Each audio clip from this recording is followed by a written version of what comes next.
인생의 가파른 고갯길을 숨가쁘게 달려와 이제 겨우 숨을 돌릴 만한 높은 꼭대기에 올라섰다고 믿는 순간이 있습니다.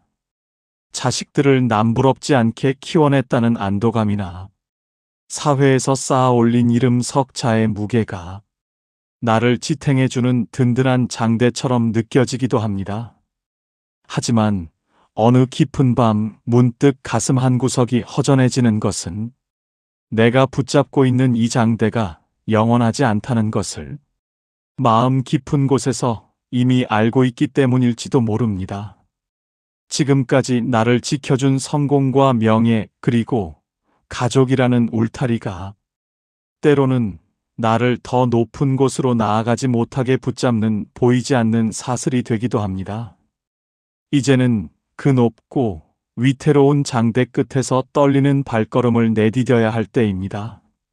내가 가진 것을 모두 잃을까봐 두려워 꽉 움켜쥐고 있던 그 손을 놓는 순간, 비로소 우리는 땅을 딛고 서 있는 존재가 아니라 드넓은 허공을 자유롭게 나는 새가 될 수 있습니다. 오늘 이 이야기는 익숙한 것과의 결별을 통해 가장 나다운 모습으로 다시 태어나고자 하는 분들을 위한 소중한 울림이 될 것입니다. 우리는 평생을 무언가에 오르기 위해 살아왔습니다. 남들보다 조금 더 높은 곳으로, 더 안정적인 곳으로 가기 위해 쉼없이 손과 발을 움직였습니다. 젊은 시절에는 그것이 성공이라는 이름이었고, 중년의 시간에는 자식의 안녕과 집안의 평수라는 이름으로 바뀌었을 뿐입니다. 그렇게 한 계단씩 올라 마침내 백자나 되는 높은 장대 끝에 서게 된 지금, 우리는 무엇을 보고 있습니까? 발밑은 까마득한 낭떠러지 같고 뒤를 돌아보기에는 너무 멀리 왔으며 앞으로 나아가기에는 발을 디딜 곳이 없습니다. 이 장대는 우리가 일생을 바쳐 일군 업적이며 포기하지 않고 지켜온 자존심입니다. 그래서 이것을 놓으면 내 인생 전체가 무너질 것 같은 공포에 휩싸이기도 합니다. 부처님께서는 말씀하셨습니다. 모든 형성된 것은 변하기 마련이며 영원한 것은 아무것도 없느니라. 집착하는 마음이 고통을 부르고 그 고통이 너를 어둠 속에 가두는 것이니라. 우리가 붙잡고 있는 이 장대는 어쩌면 타인의 시선일지도 모릅니다. 좋은 부모로 기억되고 싶은 마음이나 예전에 화려했던 직함이 주는 무게감을 버리지 못해 좁은 장대 위에서 위태롭게 균형을 잡고 서 있는 것입니다. 주변에서는 성공한 삶이라며 박수를 보내지만 정작 장대 위에 서 있는 당사자는 바람 한 점에도 가슴이 철렁이는 불안함을 느낍니다. 이제는 인정해야 합니다. 우리가 올라온 이 장대가 나를 지켜주는 성벽이 아니라 나를 가둔 감옥이었음을 말입니다. 장대 끝에 서서 오들오들 떨며 버티는 것은 진정한 삶이 아닙니다. 그것은 단지 떨어지지 않기 위한 처절한 몸부림일 뿐입니다. 수행의 길에서도 이와 같은 순간이 옵니다. 오랜 시간 정진하여 높은 경지에 올랐을 때 수행자는 자신의 성취에 도취하기 쉽습니다. 내가 이만큼 깨달았다는 마음이나 내가 이만큼 베풀었다는 생각이 또 다른 장대가 되어 수행자를 구속합니다. 하지만 진정한 도는 그 성취마저도 강물에 던져버리는 데에 있습니다. 내가 누구라는 생각과 내가 무엇을 이루었다는 착각에서 벗어날 때 비로소 우리는 장대 위에서 내려다보는 풍경이 아니라 풍경 그 자체가 될 수 있습니다. 세월이 흐르며 거울 속의 내 모습은 낯설게 변해갑니다. 주름진 얼굴과 힘이 빠진 어깨는 우리가 인생이라는 장대를 오르느라 얼마나 애를 썼는지 보여주는 훈장과도 같습니다. 하지만 육신이 늙어가는 것보다 더 무서운 것은 마음이 굳어가는 것입니다. 내가 왕년에 어떠했는지, 내가 자식들에게 어떻게 헌신했는지를 되뇌며 장대를 꽉 붙잡고 있는 마음은 우리를 낡은 과거 속에 가두어 버립니다. 과거의 영광은 지나간 바람과 같고 다가올 미래는 아직 오지 않은 구름과 같습니다. 우리가 발을 딛고 서 있어야 할 곳은 좁은 장대 끝이 아니라 지금 이 순간 숨 쉬고 있는 넓은 대지입니다. 장대 끝에서 아래를 내려다보면 모든 것이 작고 보잘것없어 보입니다. 하지만 그 높은 곳에서 내려와 땅에 발을 붙이면 비로소 길가에 핀 이름 없는 풀꽃의 아름다움이 보이고 이웃의 따뜻한 미소가 가슴에 닿습니다. 우리가 그토록 높이 올라가려 했던 이유는 행복해지기 위해서였습니다. 그런데 정작 높은 곳에 올라보니 행복보다는 지켜야 할 것들에 대한 불안이 더 크게 자리 잡고 있지는 않습니까? 이제는 그 불안의 장대를 놓아줄 용기가 필요합니다. 내가 가진 이름과 명예 그리고 내가 옳다고 믿어온 고집스러운 생각들을 하나씩 내려놓는 연습을 시작해야 합니다. 부처님께서는 말씀하셨습니다. 강을 건넜으면 뗏목을 버려야 하느니라. 뗏목이 고맙다고 해서 그것을 짊어지고 길을 가는 어리석음을 범하지 말라. 뗏목은 오직 강을 건너기 위한 도구였을 뿐 그 자체가 목적이 될 수는 없느니라. 우리 인생의 전반전을 지탱해 주었던 수많은 가치와 기준들이 바로 이 뗏목과 같습니다. 그것들은 우리를 여기까지 무사히 데려다 주었습니다. 하지만 인생의 후반전이라는 새로운 길을 가기 위해서는 이제 그 뗏목에서 내려야 합니다. 장대 위에서의 삶이 수직적인 상승을 위한 투쟁이었다면 이제부터의 삶은 수평적인 넓어짐을 향한 평화여야 합니다. 더 높이 오를 곳이 없다는 것은 비로소 모든 방향으로 나아갈 수 있는 자유가 주어졌음을 의미합니다. 백자 장대 끝에서 한 걸음을 더 나아간다는 것은 논리적으로 불가능한 일처럼 보입니다. 발을 디딜 곳이 없는데 어떻게 나아갈 수 있단 말입니까? 하지만 불교에서 말하는 이 한 걸음은 육신의 발걸음이 아니라 마음의 도약을 의미합니다. 그것은 죽음을 각오한 결단이며 모든 기대를 저버린 무심의 경지입니다. 우리가 붙잡고 있던 마지막 생명줄과 같은 자존심을 놓아버릴 때 비로소 기적이 일어납니다. 허공으로 떨어져 죽을 줄 알았는데 알고 보니 온 우주가 나를 받쳐주고 있었음을 깨닫게 되는 것입니다.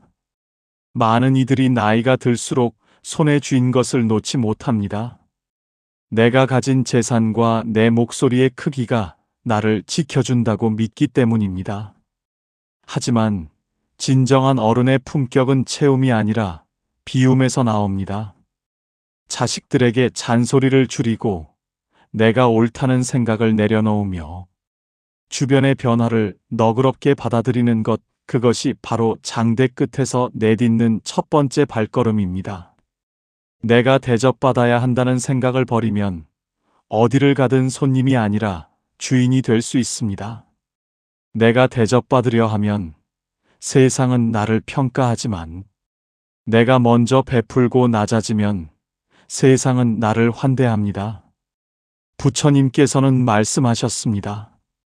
거울은 앞에 오는 물상을 가리지 않고 비추되 그것이 가고 나면 아무런 흔적을 남기지 않느니라. 마음을 거울처럼 쓰면 세상의 소란함 속에서도 고요를 잃지 않으리라. 우리의 마음이 장대에 묶여 있으면 거울에는 오직 장대의 모습만 비칠 뿐입니다. 하지만 장대를 놓아버리면 거울은 넓은 하늘과 흘러가는 구름, 그리고 지저귀는 새소리까지 온전히 담아낼 수 있습니다. 진일보라는 것은 거창한 깨달음이 아닙니다. 오늘 하루 내 곁에 있는 사람에게 따뜻한 말 한마디 건네는 것, 나의 부족함을 솔직하게 인정하는 것, 그리고 지나간 세월에 대한 후회를 멈추는 것입니다. 이러한 작은 시도들이 모여 우리를 좁은 장대 위에서 넓은 세상으로 인도합니다. 우리의 삶은 상실의 연속처럼 느껴질 때가 많습니다. 건강을 잃고 일자리를 잃고 때로는 소중한 사람들을 떠나보내기도 합니다. 하지만 이 상실은 역설적이게도 우리를 장대 끝으로 밀어올리는 수행의 과정이기도 합니다. 강제로 놓게 되기 전에 스스로 놓을 수 있다면 그 상실은 고통이 아니라 해탈의 문이 됩니다. 내가 붙잡고 있던 것들이 사실은 내 것이 아니었음을 알게 될 때 우리는 비로소 진정한 소유의 의미를 깨닫습니다.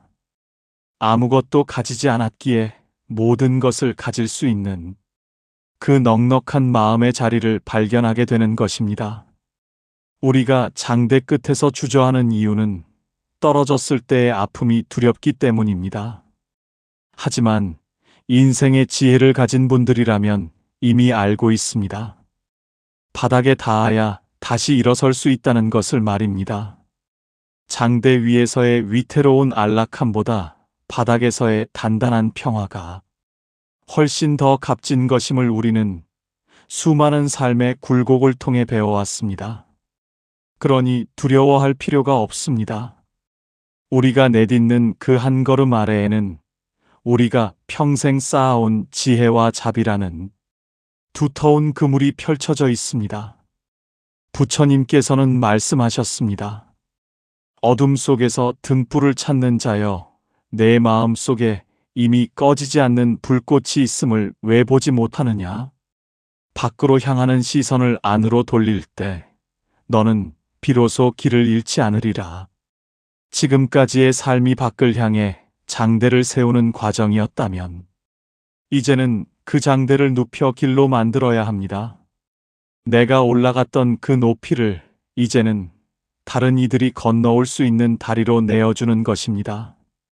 나의 경험과 지혜를 권위로 휘두르는 것이 아니라 누군가의 아픔을 다독이는 위로로 사용할 때 우리는 진정으로 한 걸음 나아간 어른이 됩니다. 장대 끝에서 허공으로 몸을 던지는 행위는 결국 나라는 감옥을 부수고 타인과 세상 속으로 녹아드는 자비의 실천입니다. 인생의 이모작이라는 말처럼 이제 우리에게는 남은 시간이 아니라 새로운 시간이 주어졌습니다. 이 시간은 무언가를 이루기 위한 시간이 아니라 존재하는 그 자체로 빛나는 시간이어야 합니다. 장대 끝에서 내려다보던 조바심을 버리고 흙냄새를 맡으며 천천히 걷는 즐거움을 누리십시오. 내가 대단한 사람이어야 한다는 강박을 내려놓으면 평범한 일상이 매 순간 기적으로 다가옵니다.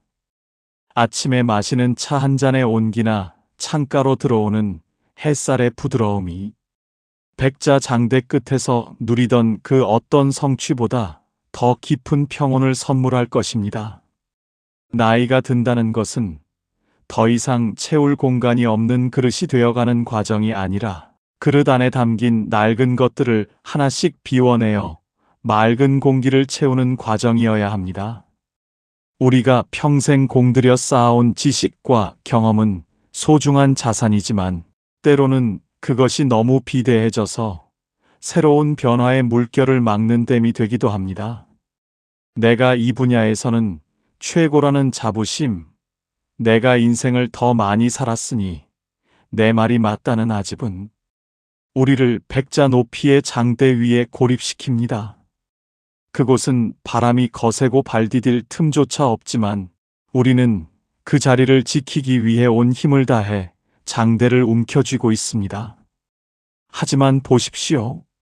그 장대를 놓지 않는 한 우리는 결코 두 발로 자유롭게 땅을 걷거나 하늘을 날 수 없습니다. 진정한 자유는 내가 쥐고 있는 것이 아무것도 없을 때 비로소 시작됩니다. 부처님께서는 말씀하셨습니다.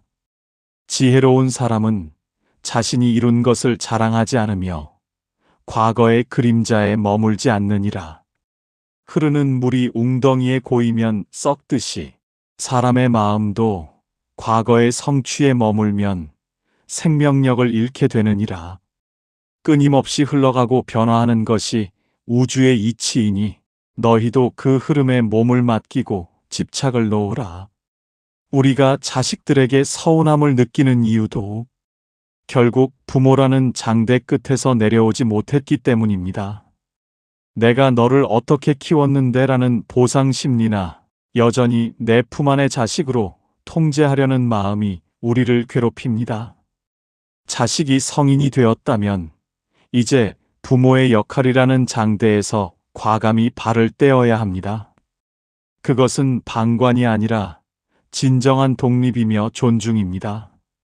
내가 부모라는 권위를 내려놓을 때 비로소 자식과 한 인간 대 인간으로 마주 앉아 따뜻한 차 한 잔을 나눌 수 있는 여유가 생깁니다. 장대 위에서는 결코 나눌 수 없던 진솔한 대화가 장대에서 내려와 평지에 섰을 때 비로소 시작되는 것입니다. 또한 우리는 사회적 지위나 직함이라는 장대에서도 내려와야 합니다. 은퇴를 하고 직함이 사라졌음에도 여전히 과거의 나를 붙잡고 있는 이들이 많습니다. 왕년에 내가 어떤 사람이었는지를 강조할수록 현재의 나는 초라해질 뿐입니다. 장대 끝에서 내딛는 한 걸음은 과거의 나를 죽이고 현재의 나로 다시 태어나는 의식입니다. 이제는 누구의 상사도 누구의 부하도 아닌 오로지 나 자신으로서 세상과 마주해야 합니다. 이름 뒤에 붙던 화려한 수식어들을 떼어내고 나면 비로소 내가 진정으로 무엇을 좋아했는지, 어떤 때에 행복을 느꼈는지가 보이기 시작합니다. 그것이 바로 인생 이막의 진짜 출발점입니다. 모든 괴로움의 근원은 놓아야 할 때 놓지 못하는 데서 옵니다. 등산을 할 때도 정상에 오르면 반드시 내려와야 다음 산을 갈 수 있는 법입니다. 하지만 많은 이들이 정상의 경치에 취해 내려가기를 거부하거나 내려가는 길을 패배라고 착각합니다. 불교에서 말하는 방아착은 단순히 포기하는 것이 아닙니다. 그것은 집착의 대상을 객관적으로 바라보고 그것이 본래 내 것이 아니었음을 깨닫는 고도의 정신적 결단입니다. 손을 꽉 쥐고 있으면 그 안에는 작은 알갱이 하나만 담을 수 있지만 손을 활짝 펴면 온 우주의 기운을 다 받아들일 수 있습니다. 부처님께서는 말씀하셨습니다. 너희가 내 것이라고 주장하는 그 모든 것들이 실상은 인연에 따라 잠시 머물다 가는 손님과 같으니라. 손님을 주인이라 착각하여 보내지 않으려 애쓰지 말라. 오는 인연 막지 말고 가는 인연 잡지 않을 때 너희의 마음은 비로소 평온의 바다에 닿으리라. 인생의 후반기에 접어든 우리에게 가장 필요한 공부는 바로 이 비움의 공부입니다. 집안의 물건을 정리하듯 마음속의 잡동사니들을 정리해야 합니다. 누군가에게 받았던 상처, 억울했던 기억, 미처 이루지 못한 꿈에 대한 미련들을 하나씩 놓아주어야 합니다. 장대 끝에서 한 걸음을 내딛는다는 것은 이러한 마음의 찌꺼기들을 허공에 흩뿌리는 작업이기도 합니다. 내가 미워하던 사람을 용서하는 것, 나를 힘들게 했던 환경을 받아들이는 것, 이 모든 것이 백척간두에서의 진일보입니다. 우리는 흔히 내가 없으면 세상이 안 돌아갈 것처럼 생각하지만 장대에서 뛰어내려 봐도 세상은 여전히 평화롭고 아름답습니다. 오히려 내가 장대를 붙잡고 안달복달하던 시간보다 내려와서 바라보는 세상이 훨씬 더 선명하고 따스합니다. 비움은 결코 상실이 아닙니다. 비움은 곧 채움의 준비이며 무한한 가능성으로의 확장입니다. 내가 나라는 작은 틀을 깨고 나올 때 비로소 타인의 아픔이 내 아픔으로 느껴지는 자비의 마음을 갖게 됩니다. 나만 생각하던 좁은 시야가 장대 밖으로 확장되면서 세상 모든 존재가 나의 도반이며 스승임을 깨닫게 되는 것입니다. 지혜로운 사람은 자신의 창고를 채우기보다 이웃의 허기를 채우는 데서 기쁨을 찾습니다. 내가 가진 물질이 적더라도 따뜻한 눈빛과 인자한 미소는 얼마든지 나누어 줄 수 있습니다. 그것이 바로 장대 끝에서 내려온 사람만이 가질 수 있는 여유와 풍요로움입니다. 남들이 우러러보는 장대 꼭대기에서의 고독한 살보다 낮은 곳에서 이름 없는 꽃들과 눈을 맞추는 삶이 훨씬 더 가치 있고 빛납니다. 이제 우리는 그 빛나는 삶을 향해 기꺼이 발을 내디뎌야 합니다. 마지막으로 우리가 도달해야 할 경지는 아무것도 가지지 않음으로써 모든 것을 소유하는 무소유의 삶입니다. 이것은 굶주림이나 빈곤을 의미하는 것이 아닙니다. 어떤 것에도 얽매이지 않는 자유로운 영혼의 상태를 말합니다. 내가 가진 재산이나 명예가 나의 본질이 아님을 명확히 아는 지혜입니다. 장대 끝에서 뛰어내린 사람이 허공에서 마주하는 것은 죽음이 아니라 나를 억누르던 모든 중력으로부터의 해방입니다. 그 해방감을 맛본 사람은 다시는 좁은 장대 위로 올라가려 하지 않습니다. 부처님께서는 말씀하셨습니다. 욕심은 바닷물을 마시는 것과 같아서 마실수록 갈증이 심해지느니라. 진정한 부자는 많이 가진 자가 아니라 적게 바라는 자이니라. 마음의 법당을 깨끗이 비워두어라. 비어 있어야만 지혜의 빛이 구석구석 스며들 수 있느니라. 우리의 남은 인생은 이 마음의 법당을 닦는 시간이어야 합니다. 매일 아침 눈을 뜰 때마다 살아있음에 감사하고 매일 저녁 잠자리에 들 때마다 오늘 하루의 집착을 털어버리는 연습을 해야 합니다. 장대 끝에서 내디딘 그 한 걸음이 우리를 어디로 인도할지는 아무도 모릅니다. 하지만 분명한 것은 그 길은 우리가 지금까지 한 번도 경험하지 못한 경이롭고 평화로운 길일 것이라는 점입니다. 두려움을 용기로 바꾸고 집착을 사랑으로 승화시키는 그 찰나의 순간에 우리는 비로소 진짜 어른이 됩니다. 지난 세월 참으로 고생 많으셨습니다. 가족을 위해, 사회를 위해 장대를 오르내리며 땀 흘렸던 당신의 시간은 충분히 훌륭했습니다. 이제는 그 수고로운 짐을 내려놓고 온전한 당신 자신으로 돌아가 보시기 바랍니다. 장대 끝에서 내딛는 그 용기 있는 한 걸음이 당신의 인생 이막을 가장 눈부신 황혼으로 물들여 줄 것입니다. 당신의 발걸음마다 연꽃이 피어나고 당신의 숨결마다 평화가 깃들기를 진심으로 기원합니다. 오늘 말씀이 고단했던 당신의 마음에 작은 위로와 용기가 되었기를 바랍니다. 영상이 도움이 되셨다면 구독과 좋아요로 따뜻한 마음을 나누어 주시기 바랍니다. 당신의 남은 여정이 언제나 평온하시길 두 손 모아 기도합니다. 긴 시간 함께 해주셔서 고맙습니다.